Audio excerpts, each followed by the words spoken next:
I'm an American millennial, and for my entire life, all I've heard is that my generation is going to shape the future of our world. But there is something that most experts have completely overlooked. Zach Dykewald, author of Young China, How the Restless Generation Will Change Their Country and the World, shares the people who will have the largest rising impact on the global flows of commerce, politics, culture, and business are not American millennials. They're Chinese. Right now, China's youth represents nearly 500 million people. That's more than the entire population of the United States, Mexico, and Canada combined. Chinese youth are redefining every issue and market they touch. They're the biggest buyers of education, travel, and even high-end luxury products across the world. For many Westerners, we simply look at China's booming population of 1.4 billion people as a large statistic. But as Zach states, too often we miss the human element when we look at China, and that is a mistake. Chinese youth are becoming more vocal, more influential, and whether you like it or not, they will become a major voice in major issues not only in China, but around the world. So this brings up an even deeper question. What do Chinese youth really want? To answer this question, we need to understand the past and recognize the enormous amount of change Chinese youth have seen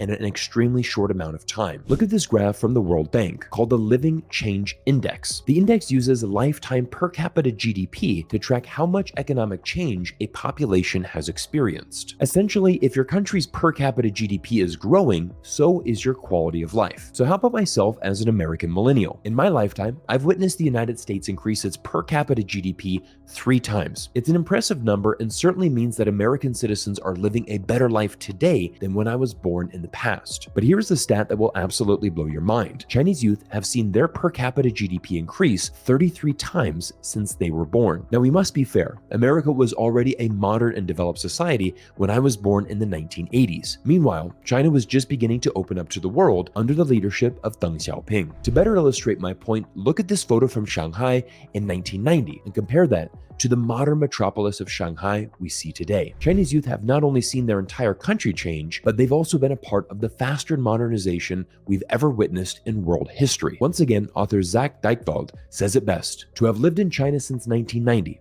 broadly speaking, is to have lived in a country that is moving faster and changing more quickly than any other place on earth. The simple conclusion that we can learn from this data is that Chinese youth are not their parents' generation. Their parents were part of a generation where one was expected to 吃苦, which is a popular Chinese phrase that literally means to eat bitterness. The meaning behind this is that you must work hard through difficulties, 坚持, the Chinese word for perseverance, and sacrifice now for the promise of a better future. And this better future did come. And it came when the new generation of Chinese youth were born into a country that was rising and full of dreams and potential. Today, Chinese youth are part of the world's middle class. They are the first modern Chinese generation less preoccupied with needs and more focused on what they want in life. In the West, we often look at China with outdated misconceptions and stereotypes. Despite the plethora of high-quality images and videos we see every day coming out of a modern China, many Western perceptions of China are stuck in the past. Speaking from experience, I remember when I first left the United States in 2007 and moved to Shanghai to begin my professional career. Weeks before leaving, an American friend asked me a rather strange question. He said, "Cyrus,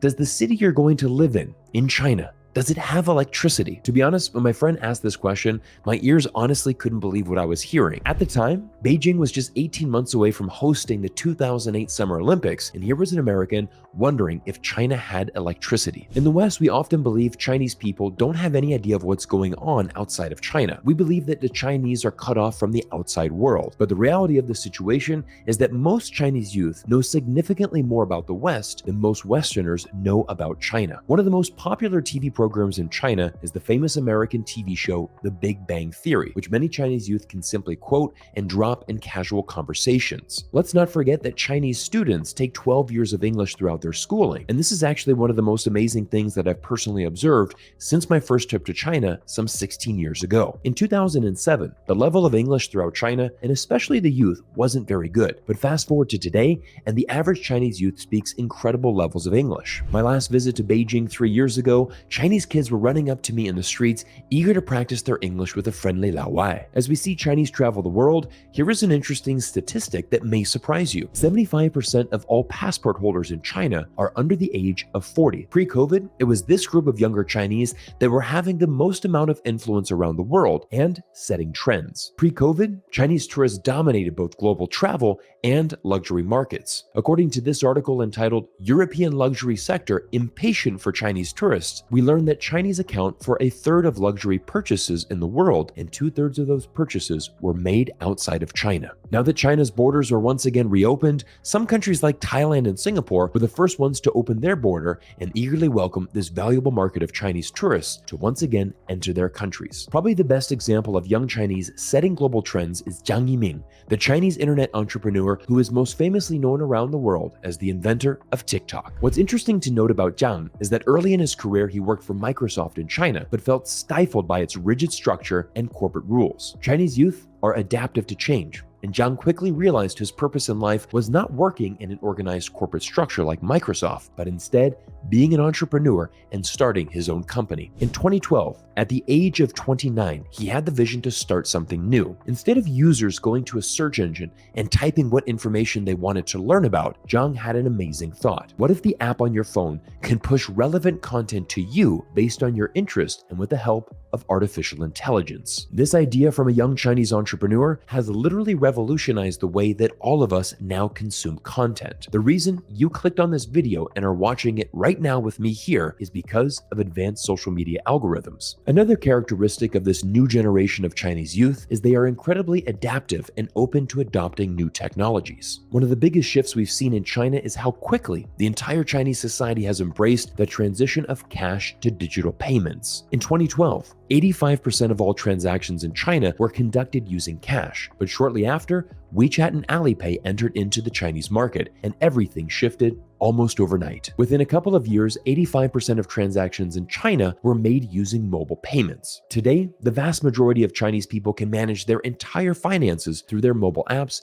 and cash is virtually non-existent inside of mainland China. Embracing change and having a willingness to adapt has become a way of life, and something that only people like Chinese youth who have experienced this 33-time increase in GDP per capita can truly understand. So how has this modern development in China worked out for the average Chinese? Are Chinese happy with their country? To answer this question, look at this report from French company Ipsos, the third largest market research company in the world, which just released the Global Happiness Survey of 2023. The goal of this study is quite simple. It measures the level of happiness across the world. This survey has been conducted since 2011, when during that year, around 78% of Chinese people responded that all things considered, they were happy with their lives. Ranks #1 as the most happiest country in the world, according to this French survey. And when we analyze the data further, there are some interesting trends to observe. Let's compare the United States and China, the two countries I've lived the majority of my life in. Over the past 10 years, this survey shows that Chinese people's level of happiness with their country has increased 12 percentage points in the last decade. In the United States, we've actually seen our level of happiness decline by 7 percentage points from 83% in 2013 to now 76% in 2023. One of the biggest issues we often hear about in China is the government. Every day in America today, we hear a consistent message that China's government is the biggest threat to America and the world. But notice this graph from the report that highlights your level of happiness by how satisfied you are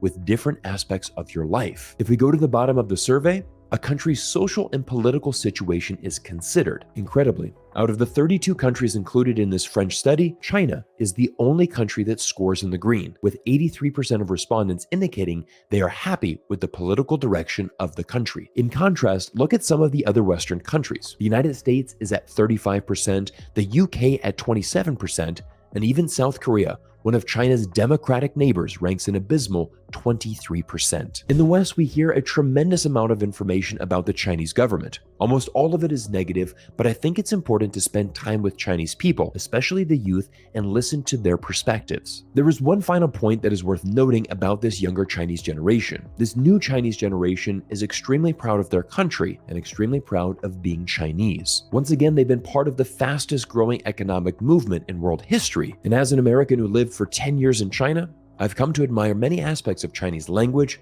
culture, and history. My 3 children are half Chinese, and I want them to always be proud of their Chinese heritage. The China of today is a superpower on the same level of the United States, and we've seen this play out in many ways through China's expanding Belt and Road Initiative and how it's also shaping foreign policy issues abroad, like solving one of the Middle East's most complicated cultural wars and bringing together Iran and Saudi Arabia in a groundbreaking peace deal. China is making its presence known throughout the world, and this is why it's even more important for Westerners to take the time to listen, observe, and learn more from Chinese youth, because once again, it's the Chinese youth who are going to be shaping the future of our world. Thank you everyone to making it to this point in the video. And a special thanks to Zach Dykewald for his insights in his recent speeches, and also to a fellow American, Andrew Singer, who writes a fantastic China newsletter who helped inspire today's video. I'll drop a link to Andrew's China newsletter in the pinned comment below. Do me a favor and subscribe to his and my China newsletter to stay up to date on the latest news from China, a country that is literally changing the future of our world. Everyone, my name is Cyrus. Thank you for spending time with me here today on YouTube, and I look forward to seeing you all in our next video soon.